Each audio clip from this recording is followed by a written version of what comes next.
Isang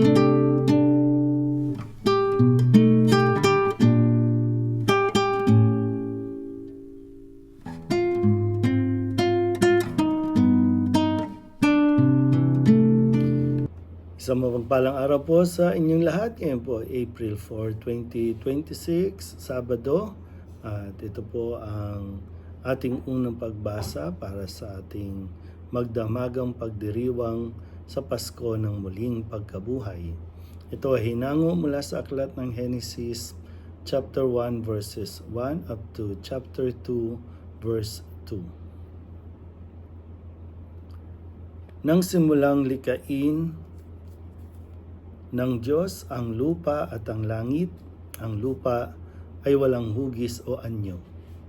Dilim ang bumabalot sa kalaliman at umiihip ang malakas na hangin sa ibabaw ng tubig.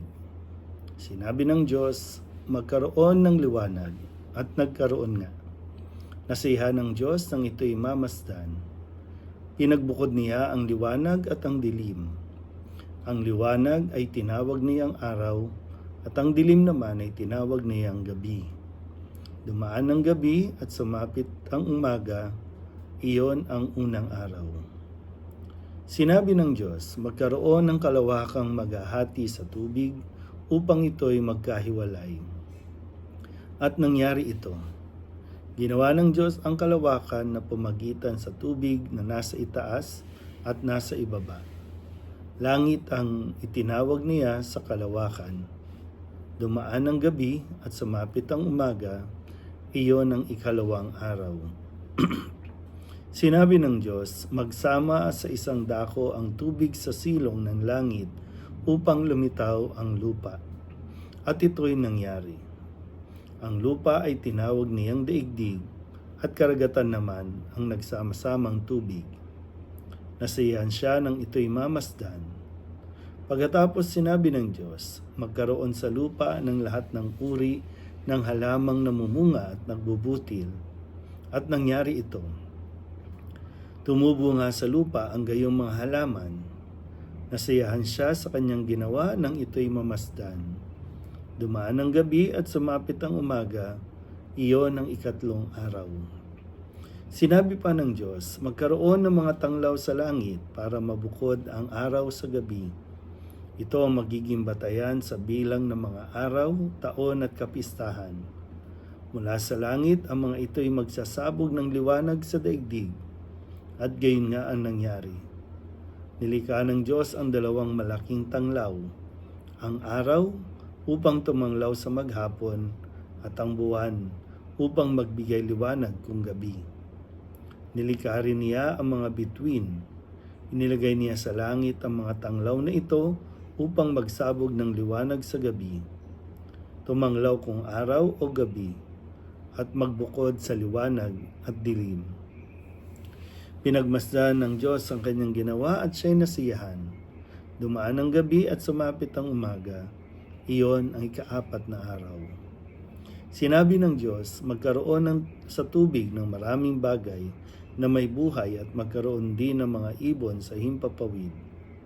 Nilikha ng Diyos ang mga dambuhala sa dagat at lahat ng bagay na nabubuhay sa tubig at lahat ng uri ng ibon. Minasdan niya ang kanyang ginawa at siya'y nasiyahan. Pinagpala niya ang mga ito at sinabi, magpakarami ang lahat ng bagay na nabubuhay sa tubig at punuin ang karagatan. Magpakarami rin ang mga ibon at punuin ang daigdig. Dumaan ang gabi at sumapit ang umaga, iyon ang ikalimang araw. Sinabi ng Diyos, magkaroon ng lahat ng uri ng hayop sa lupa. Maamo, may ilap, malalaki at maliliit. At gayon nga ang nangyari. Nilikha nga niya ang lahat ng ito at siya'y lubos na nasiyahan nang mamasdan ang mga ito. Pagkatapos likain ang lahat ng ito, sinabi ng Diyos, ngayon lalangin natin ang tao. Ating gagawin siyang kalarawan natin. Siya ang mamamahala sa mga isda, mga ibon at lahat ng hayop, maging maamo o mailap, malaki o maliit. Nilalang nga ng Diyos ang tao ayon sa kanyang larawan.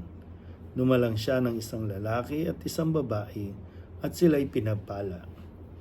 Wika niya, mapakarami kayo at punuin ng inyong mga supling ang buong daigdig at pamahalaan nito. Binibigyan ko kayo ng kapangyarihan sa mga isda, sa mga ibon at sa lahat ng maiilap na hayop, maging malalaki o maliliit. Bibigyan ko rin kayo ng lahat ng uri ng butil at mga bungang kahoy na inyong makakain. Ang lahat ng halamang luntian na ibibigay ko naman sa maiilap na hayop, malaki man o maliit, at sa lahat ng mga ibon. At ito nga ang nangyari. Pinagmasdan ng Diyos ang lahat niyang ginawa at lubos siyang nasiyahan. Dumaan ang gabi at sumapit ang umaga, ito ang ika-6 na araw. Gayon nilikha ng Diyos ang lupa, ang langit at lahat ng bagay na naroroon.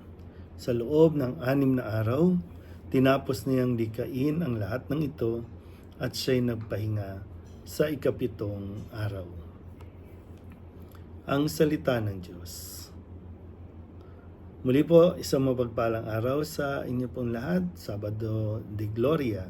At ngayon po ay mamaya matutunghayan natin ang mahabang pagdiriwang, ang magdamagang pagdiriwang ng Pasko ng Pagkabuhay na tutunghayan natin. Sana po naririyan pa rin kayo na magsisimba at makikibahagi sa napakagandang pagdiriwang na ito na sinasabi ngang ito ang pinaka-pista ng lahat ng pista o ina ng lahat ng mga bihilya dahil nga ito yung sa gabing ito ipinagdiriwang yung dakila at pinakadakilang kapistahan ng ating simbahan ng Pasko ng muling pagkabuhay. Kaya sayang naman kung wala ka sa kanyang pagkabuhay, di ba?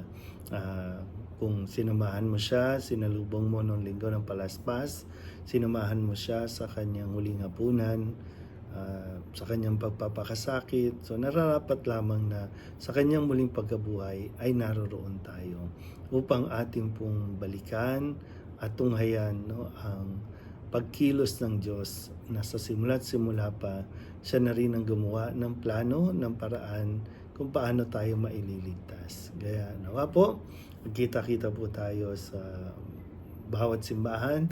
Kung wala man pong malapit na simbahan, sa online, marami pong pwedeng mapili o maatinan ninyo kahit online sa magdamagang pagdiriwang ito ng Pasko ng muling pagkabuhay.